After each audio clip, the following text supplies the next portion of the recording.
उसको और भी कर सकते हैं? देखो, जब ग्रह विपरीत होते हैं तो उनकी शांति के लिए वैदिक अनुष्ठान है।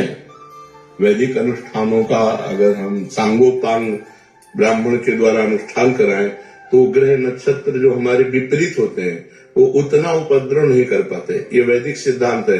लेकिन यदि भगवान की आराधना की जाए तो कुछ नहीं बिगाड़ सकते। जो पे कृष्ण चरण मन अर्पित तो का करी है नवग्रह रंक। ऐसे ही जानकी नाथ सहाय करे तब कौन बिगाड़ सके नर तेरो। शुक्र शनिचर राहु केतु सब क्षण में हुई है तेरे चेरो। जानकी नाथ सहाय करे तो कौन सीम की चाप सके को तासु। बड़ रखवार रमापति जासु। यदि भगवान तुम्हारे अनुकूल है और शनिचर 7.5 है तो कुछ नहीं बिगड़ने वाला, मंगल ही मंगल होगा। अगर भगवान का भजन नहीं करते, मनमानी गंदे आचरण करते हो तो थोड़ा अनुष्ठान कराने से थोड़ा तो शांत होगा, लेकिन वो फिर वो अपनी कला में तुम्हें फंसाकर नष्ट करेगा। इसलिए हमें लगता है कि जो वैदिक अनुष्ठान करवा सके तो करवा ले, नहीं भगवान का नाम लेकर के, भगवान का आश्रय लेकर हर ग्रहों को शांत किया जा सकता है। खूब नाम जप करो, वहाँ हर ग्रह शांत हो जाएंगे, अपने आप शांत हो जाएंगे। कह रहे बड़ा वो चिंतन, जैसे कुछ भी परेशानी आती है तो ऐसा लगा 7.5 आ गए। नहीं ऐसा। अच्छा ये बताओ, जिसके ग्रह नक्षत्र विपरीत नहीं होते उसको समस्या नहीं मिलती क्या? जो हमने पाप कर्म किए वो हमें भोगने पड़ेंगे कि नहीं भोगने पड़ेंगे? तो शरीर की रचना 2 कर्मों से हुई, पाप और पुण्य दोनों के मिश्रित से हुई, तो कभी सुख आएगा कभी दुख आएगा। हाँ, ग्रह नक्षत्र विपरीत होते हैं तो हमको परेशानी ज्यादा पड़ती है, हमें समस्याएं ज्यादा आती हैं। तो हम ग्रह नक्षत्रों की शांति का उपाय बिल्कुल सरल उपाय है, राधा राधा राधा राधा राधा। जो पे गोविंद चरण मन अर्पित तो करिए का नवग्रह रंग। और सारे नवग्रह अनुकूल है आपके, वो आप भगवान के प्रतिकूल हो तो तुम्हारा विनाश ही विनाश होगा, तुम्हें कभी लाभ प्राप्त थोड़ी हो सकता है। मान लो बड़ा अधिकारी हमसे नाराज हो जाए, होमगार्ड हमसे हाथ मिलावे तो फायदा क्या होगा?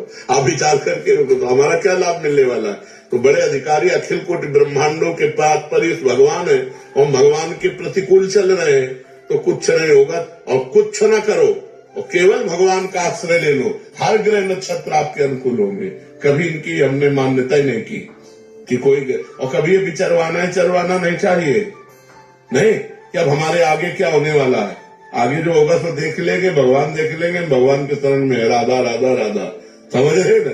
ये आज की समस्या में तो हम परेशान है, आगे की समस्या और हम मूल ले कि आगे क्या होने वाला है। अरे ब्रह्मा जी ने जो हमारे भाग्य में लिख दिया उसे कोई मिटा नहीं सकता। बात समझना, जो विधना ने लिख दिया 6ठे राव के अंक, राय घटे न तिल बढ़े।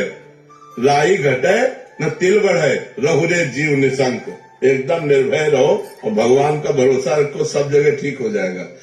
महाबलवान रावण था, भगवान से विमुख होकर शनि को बांध दिया था, अपने काबू में किए हुए था, समस्त ग्रह नक्षत्र देवी देवता सब। लेकिन क्या हुआ अंत में? क्या हुआ? उसकी खोपड़ियों को जैसे कोई फुटबॉल मारता है ना, ऐसे बंदर लात मारते थे। तो मंदोदरी जी ने कहा, राम विमुख अस हाल तुम्हारा।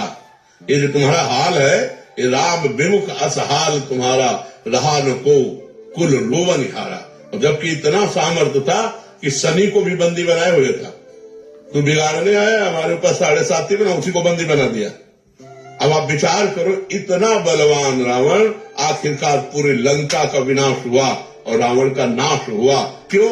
राम विमुख अस हाल तुम्हारा। शंकर सास विष्णु अद को ही, राख न सके राम कर द्रोही। अगर भगवान से विमुख हो गया तो विश्व में कोई रखने वाला नहीं। इसलिए हमें लगता है भगवान का आश्रय लेकर हमें नाम जप करना चाहिए। और अगर हमारे पास धन हो, व्यवस्था हो, तो पंडितों को बुलाकर विद्वान जनों से गृह शांति भी करवा लेना चाहिए, कोई परेशानी नहीं है। लेकिन ये पक्की बात है, अगर आप गृह शांति ना भी कराएं और भगवान का नाम जप करें तो आपका अमंगल नहीं हो सकता, मंगल ही होगा। क्योंकि आज तक भगवान के भजन करने वाले का अमंगल नहीं हुआ, जो भगवान का भजन करते हैं। आगे